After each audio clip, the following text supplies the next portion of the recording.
Prepare to be captivated by the business story of the week, hosted by me, Shaheen Shan. Join us on a journey through the twists and turns of entrepreneurial triumphs and setbacks. Immerse yourself in the narrative and witness the magic that turns dreams into reality. This is Business Story of the Week. And welcome back once again, folks. Here at Business Story of the Week, I am Joshua. I am your co-host. And you know how it is. Every day we uncover stories of success, perseverance, and people who's innovated, leaders in their field. And I'm quite excited for this guest today because I'm a sports fan myself, and I really want to get into his experience, and I'm sure you guys will enjoy it as much as I do.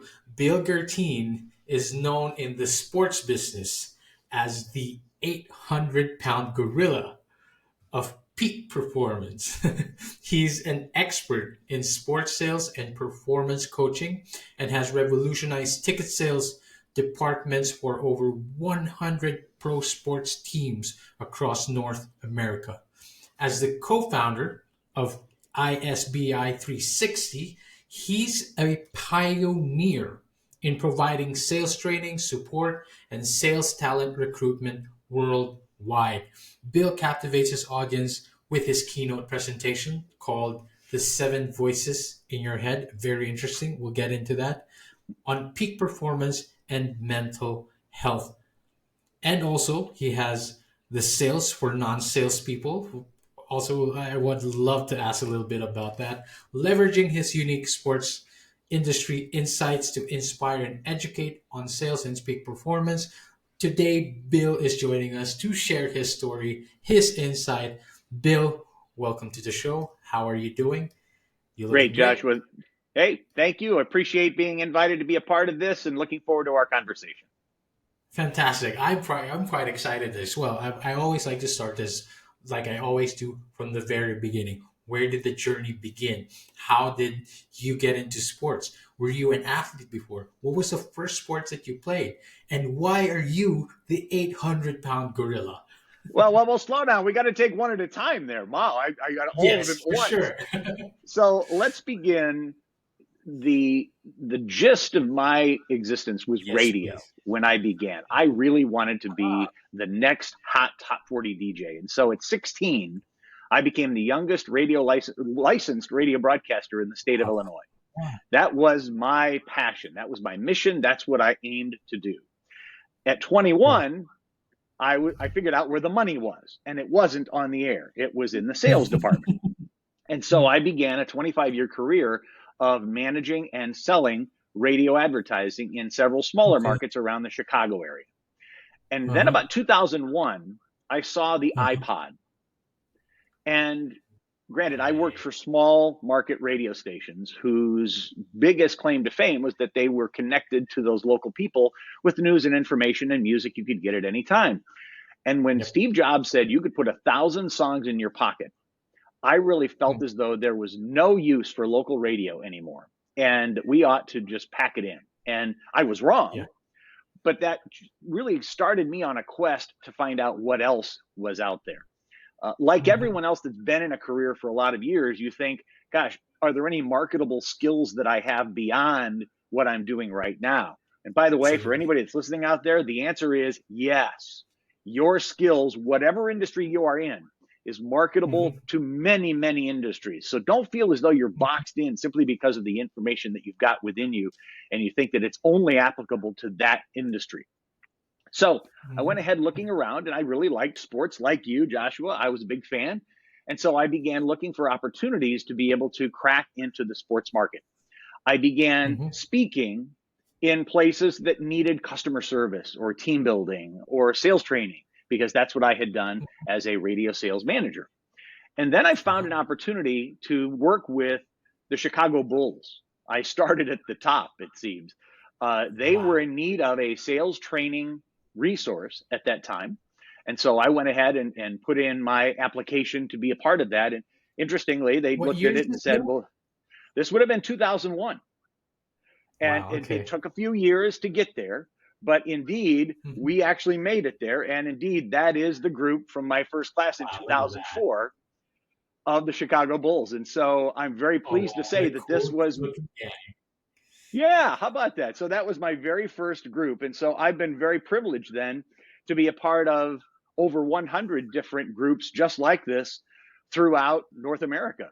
But what I ended up finding Fantastic. is that there were so many other people that I worked with that seemed like they were Mhm, capable and qualified to do the work, but mhm. for some reason didn't make it past that first 90 days or so. Right, And so I was on a mission to find out what it is that separated those equally talented people, one from doing really, really well in the industry and another that wouldn't and faltered just a bit and had to go somewhere else. And so that's right. literally where the Seven Voices was born. Wow, that's fantastic. So you went from radio host, the youngest licensed radio broadcaster. That is very cool. And then you went into sales, which is just as equally cool. You went on it early and you work with the Chicago Bulls. I was going to ask prior to this show, I was thinking like, wow, did he work with any basketball teams? Like, and I'm pretty happy that you have background on that. Um, Absolutely, and I do. And hey, you know, if this is your sport, we'll be able to talk later on. all right, fantastic. Bill, thank you for that background. Thank you for the transition from your early experience into your sales experience, and now bringing that type of how you say this that sales perform that sports performance experience and elevating people, getting them to do that breakthrough. My other question earlier: why are you the 800-pound gorilla? Do you wake up every morning pounding your chest? Well, the definition was actually a phrase that was coined about 75 years ago in the media. And it was designed to represent a company that was so big and so dominant that it was hard to compete with. Companies at that Wow. time, like IBM and General Motors and Right, Ma Bell at that time. right, And right. what I wanted to be able to do is to help others become the dominant players in whatever it is that they did, whether it was Mhm, sports or heating and air conditioning or insurance or whatever else that they chose to pursue. And so that's mhm. where the moniker, the 800-pound gorilla, came in. I've copyrighted and trademarked that. And so it is indeed my own. And the definition of an 800-pound gorilla is an individual or company whose tactics and techniques result in an unfair share of the available business. Wow, that's so cool. We're going to clip that. We need to clip that one because that is very cool. We need that information. Bill, I want to get into the nitty gritty of this right now and your experience when it comes to, before we get into your keynotes, I want to talk about and ask about ISBI 360. You are Yes. pioneering the sales training, and I believe this is what is helping people now, our salespeople, not just in the sports industry, I imagine, uh, getting them to break through, like you said, what it takes for them to get to that next level. What other pro sports, and you've worked with 100 pro sports teams across North America. What are the most notable ones, and how was ISBI 360 in the center of this? Well, I've been very, very fortunate to have been partnered with many of the most iconic teams on the planet: the Boston Red Sox, the New York Mets, the Wow, Chicago White Sox, the San wow, Francisco Giants in baseball, and in football, certainly the Houston Texans, the Carolina Panthers, among many others. And I'm grateful for the ability to come into those organizations and bring them the information that they need to be able to help sell their tickets to others. precisely. Despite everyone's thoughts, tickets don't sell themselves. Unless you are a team that has a giant waiting list, the Green Bay Packers being one of those, and some others Mhm, that just have constant need to be able to work with the waiting list. And so they have a constant mhm, stream of demand. Most teams mhm, just don't have that. They have to be able to mhm. sell outwardly to others in a proactive way the tickets that they have. And so the techniques that I have developed over the past 20 years have helped over 1,000, it really is in the thousands now, of individuals, help them overcome their fear of picking up the phone, first of all. And Right, secondly, giving them the words to use to help figure out how it is that someone might be able to use those seats to benefit their lives, whether it's a right. personal buyer, someone who's a business or perhaps a group leader at a church or a YMCA or some other organization. How can Hmm. the team help them achieve the objectives that they have? As when it comes to sales, picking up the phones and getting all the tickets out there, getting everyone buying it. I'm curious how much of the sales ticket landscape has changed throughout the years. You talked briefly about people picking up the phones and selling it to them, but that was what, years ago, like 2001 maybe, when you were the Chicago Bulls. But how has that landscape changed now? We're all online. Is it more chat based? Do you still call people? And have you seen a growth in ticket sales when it comes to the changes? Well, there's a lot of questions packed in there, Joshua. I'll try to pick one at a time. There has been a Sure. sea change within the ticket industry, many of whom have began 20 years ago with the advent of what we call third-party sites like StubHub or others that are selling tickets of their own on a Mm-hmm. third-party site. Many Mm-hmm. people have come into the kind of the business of their own by owning season tickets and then parsing them out to others to the Yes. games that they would not want to see. And Yes. that was a very Mm-hmm. common practice and continues to be to this day, and is one of the factors that is used to be able to sell season tickets to others. They can use the ones they want, and then they can Yep. pawn off the ones that they don't to some others Yep. using third party sites.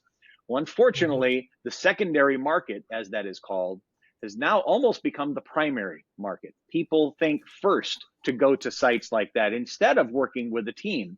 And so Huh. teams have to work really hard today to be able to proactively sell their own seats to their own Mm-hmm. fans because of the Mm-hmm. proliferation of third party sites that make it very easy I for see. others to say yes to someone else. Mm-hmm. Something So like that Ticketmaster. yeah, absolutely. Ticketmaster is one that has that opportunity to do that. And there are many, many more that have come up. Mm-hmm. That's Mm-hmm. just one change that has taken place within the industry. The move to digital ticketing has been a sea change as well. Many older fans went kicking and screaming when they said, "Hey, I want my souvenir ticket that I want to be able to put up on my wall or have in my Uh-huh. drawer." Uh-huh. And now, with the advent of digital ticketing, which is almost 100% within Wow. every sport now, it has Wow. become almost unusual to see a printed ticket today. And there's a lot of Yeah. reasons for that. One is that it's more difficult to counterfeit those because there many, many people had been sold bad tickets that literally did not work. They were copies of something else. Sure. But it also Mm. has to do with data. And that's where the sea Yes. change has happened in the last 20 years. Data Uh-huh. has changed the landscape of ticketing. Teams want to know who people are, but beyond where Mm-hmm. they sat and how much they spent, what their lifestyles are, and how they can Mm-hmm. best work with them to generate more revenue, to also Mm-hmm. not just revenue for them, but an enjoyment experience, a higher and higher fan experience that becomes Yes. more enjoyable for the fan. And so if you look at Uh-huh. season tickets today versus 20 years ago, season Uh-huh. tickets 25 years ago, if you bought season tickets, you got season tickets. Precisely. Today, there is a huge amount of benefits and bonuses and freebies and gifts that you receive as a part of being a season ticket member. It is common practice for you to get Mm-hmm. hundreds, maybe thousands of dollars worth of additional things like on field experiences and gifts that are made Right. specifically for Right. you, wearables that Precisely. have become part and parcel of that. And so there are many that say there's never been a better time to be a season ticket holder than right now because of all the different benefits that are heaped onto the fan as we go. So that's just a few of the many changes that have taken place over the last 20 years. That's fantastic. Like, I love how you pointed out that, there's the digital advent and how the experience has changed. And while there are still changes in the digital world and how the fans would love their tickets, there's still these older fans who want that memorabilia, who wants those souvenirs, and it's still such a strong experience, right? When going to sports events, it's still such an event. It's just such a powerful uh, um, gathering of people. Before I really get into your keynote, which I wanted to get to eventually, I want to talk a little bit about your background. Like, what sports did you play, and if you were to pick any of the major sports teams you've been with, who did you have fun with working the most? I have to pick the Bulls as my number one. They've been the kindest to me over the years, and I've been back there many, many times over my career, and they continue to be one of my favorites. The person that hired me originally is still there, and so we converse on a regular basis, and so it's been a joy for me to have them as my very first and very favorite client. I see probably more Bulls and White Sox games than anyone else, any other Wow. teams. But I'm fortunate when I go around the country that so many people that I know have always said, if you're in town, please let me know. We'd love you to be our guest. That I do Mhm. get several opportunities to be able to see some things that others do not. And I never take it for granted. If I'm in Boston, for example, the Red Sox Of course. have a standing invitation for me to come out and see and sit in whatever seat they have. I don't care necessarily. I just want to Of be there course. in Fenway and to feel that vibration within Fenway. But Uh-huh. it's taken me a lot of different places, and I feel very blessed and honored to have that kind of relationship with many teams around the country. That's fantastic. That's such a wonderful, like experience that you have, an opportunity that you have. I don't know if you know, but here in the Philippines, we are basketball crazy, like That's wonderful to crazy. understand. Yep. We are like, it's probably the worst type of sports for us because we're pretty small, but it never stopped us. Our Well, the height tall is people not. really stand out. It's not a good match to be honest, but it's never stopped Oh, us. In almost every locale, there's a form of basketball court. We just love it, and that feeling of that love and that camaraderie when it comes to these sports events is something I feel like is such a blessing and opportunity for you to have, and being this in the forefront of this kind of sales sports sales movement, so to speak, and being the leading voice into it. I'm just pretty glad that you're sharing us your unique sports industry wisdom today. Bill, let's get into your keynote. It's very mhm. interesting. The first time I read it, it says the seven voices in your head, and it's about peak performance. It's about mental health. Um, let's not. I wanna dig deep into that. What are these seven voices, and why do you call it these seven voices? Well, as I began my research with those who I worked with in sports, some who made it really well and others that found other opportunities that they faltered when they were in the sports industry, I began asking why. When I first did my job at the Chicago Bulls many years ago, I was struck because as I prepared for that, and it was my big moment, it was this moment in a parking lot, literally right in the parking lot of the United Center, that I froze, Iconic statue. that I was about to go in for the very first time, and I sat frozen at my steering wheel in my car, thinking Wow. all these voices that were going on. What if they Mm-hmm. don't like the material? How could I possibly teach them something they don't already know? And then it got worse when I moved up and noticed where exactly I was, and there was the iconic Jordan statue Yes. staring me in the Yes. face. Of course, and this is now encased in an actual building of its own, and it isn't outside anymore. But it was Wow. one of those cathartic moments. And what I did at that time was I sucked it in and I said to myself, self, you are here right now. This is Mm-hmm. your shot. Prove Mm-hmm. yourself. And so Wow. we went in and we made that happen. And so as I began talking to people afterwards about their personal experiences in sports, what I discovered were these seven buckets that kept showing up, these seven things that people had gotten in the way of that somehow messed with their minds and didn't allow them to succeed or go forward. And so Oh, what I okay. thought was correct was I had those same thoughts going through my head in the parking lot. The premise I had was, were people having those same kind of thoughts within the sports industry? Did they have some of those self doubts? And come to find Right. out, they absolutely were. And so, as I began doing the research, there were these seven voices pop up, these seven different things that seem to pop up most often in my conversations with others.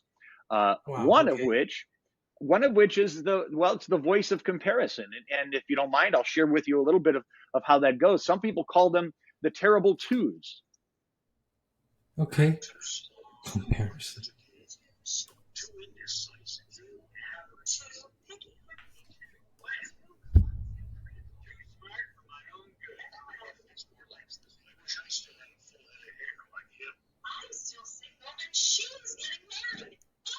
Bill, I'm sorry. Maybe you have to turn it up.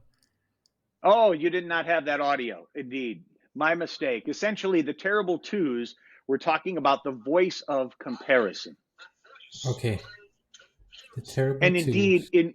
in the terrible two, TOO, I'm too short, too skinny, too. I wish I had a full head of hair like him. She's getting Yeah. married, and I'm not getting married, and she's getting married again. And why can't I find the right spouse? That sort of thing becomes so Yes. overwhelming for people. And no matter who you are, no matter where you are, it does come into factor where you're looking at others and you're comparing yourself. You're looking at someone in the car next to you, and you're saying, all right, do they have a nicer car than it? Somebody happens to be jealous of somebody else when they're looking at somebody else online. It becomes just Mm. this horrible thing to have to get over. Many of the people Yeah. I work with have something called a hustle board. And this is something that you might have seen in sales departments around the country or wherever you happen to be in the Philippines. This is a board where all of the sales reps are on the right or the left side, and all of their seats that they have sold for the week are on the right. So in this case, it would be club seats, reserved seats, suite rentals, and the total revenue that comes from that. Now, if you're in Okay. sales, you love this sort of thing. This is the kind of thing that you live for. You love the spirit of competition and wanting to be number one. And for Uh-huh. others, you'd look at this board and you'd say, oh my gosh, I'd flip out if I had to be compared like this all the time. So no matter what that is going on in your own mind that you're comparing yourself to, it is holding you back from what you truly could become. I call them the Wow. brain invaders, those things that get in the way from what it is that you might be able to truly see yourself becoming. And so what we do within the Seven Voices program is we go through each one of those seven voices individually, and we talk about Wow. how they affect your life and ways in which you can easily overcome those voices that are going on and move into the potential that you have within. That's fantastic. Bill, that first voice already that you pointed out is such a huge factor of getting people to break through, not just in sales, but in their personal life. It is such a common voice for everyone. It always comes up. And, um, as much as I want to cover all the seven voices for everyone, we need to go to your keynote for that, I imagine. But give us one more voice, Bill. Let us know Sure. what it is you feel that is more common and something that we need to overcome. Well, I think more than anything else, it perhaps is this one, and I'll just bring this up. It's inadequacy. It's the feeling of imposter syndrome. This is something that people felt quite often during the pandemic when people were looking to them for answers, and there really were none because this is an unprecedented time in history where people are saying things like, I don't really know the direction I need to head. What should I do next? Where you're looking and saying, I'm a fake, I'm a phony. Somebody's going to discover me as being someone who isn't really what they think I am. And so, Mhm. in order to overcome that sort of thing, there are several specific techniques that we use. And much of it is language based to be able to help Wow. people overcome what might be in front of them that's holding them back from what they truly deserve to be. That's oh wow, you really got me interested in this seven voices. I want to ask one more voice, but before uh, before we before we really get deep into this, we're nearing the end. I have to wrap this Mm-hmm. up, but Sure. as much as I want you to stick around, maybe share us one more voice. But I also want to ask, um, where can we catch this keynote? But more than that, I want to know what Bill is doing right now. What is the future for Bill Guertin? What is the future aspirations for the 800-pound gorilla? How do you see sales, sports industry improving and moving forward? And what are the things that you want to see and Well, changes you want to see?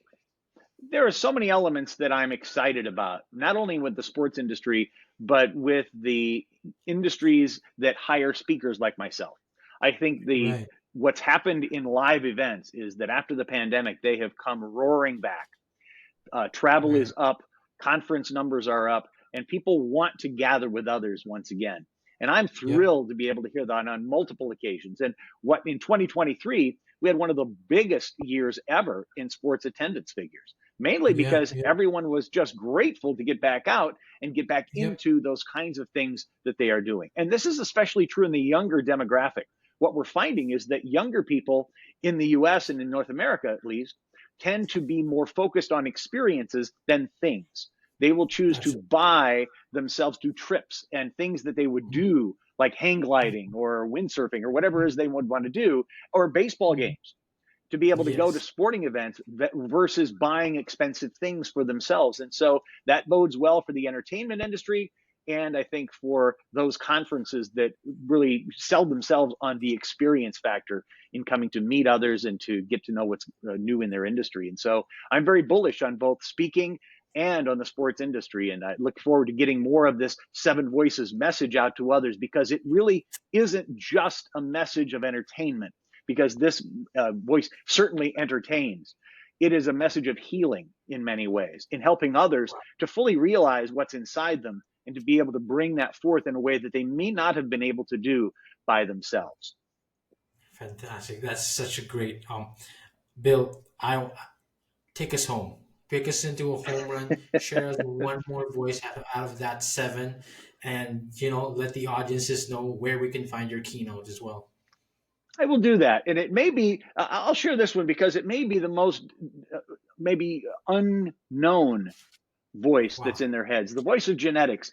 And what I mean Huh. by this is, and this is what I heard from others, is that I was not born on the right side of the tracks. And so Right. this is all I was ever meant to be.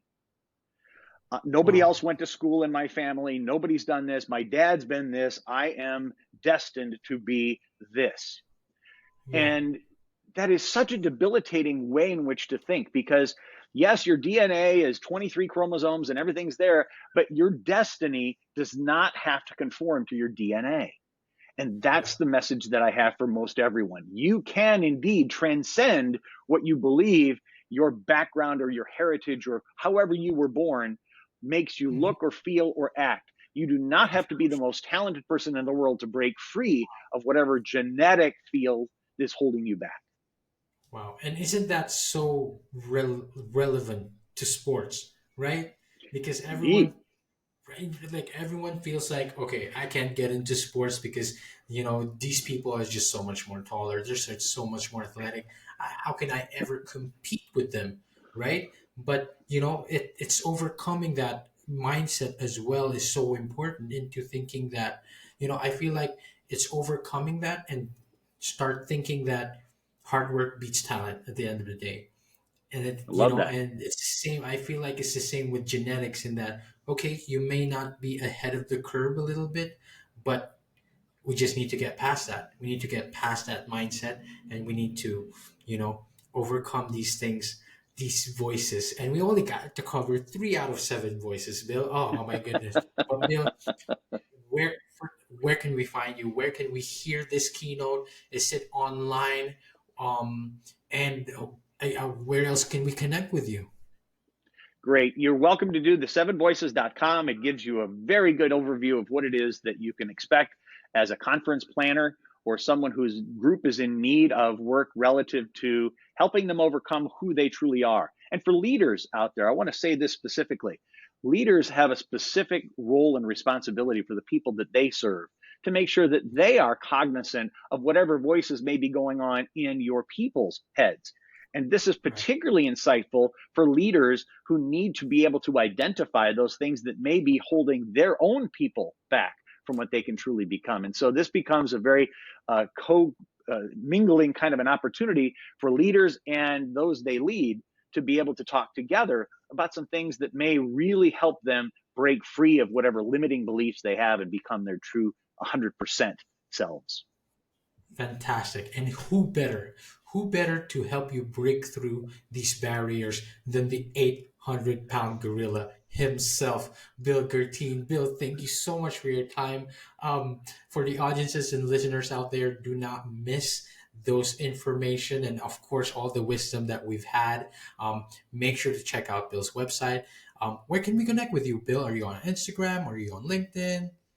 I absolutely am on LinkedIn. You're welcome to reach out to me there. And you're welcome to reach out to Bill at the800poundgorilla.com. I answer all of my emails myself, and I'd be happy to answer anyone's inquiry personally. Bill at THE800POUNDGORILLA.com. I'm working on shortening that URL, Joshua. Fantastic. And make sure to be pounding your chest while you contact Bill and let him know how happy you are to watch him here on this episode. Bill, thank you so much for your time. And I'll catch you on the next one. It's my privilege to be here with you and your listeners. So thank you so much for having me. Thank you, Bill. All right, so here's the thing. We try to get a little bit better every day, but we can't do it without you. So if you like the video, make sure to like and subscribe below. And if you have any comments, just leave them in the space under.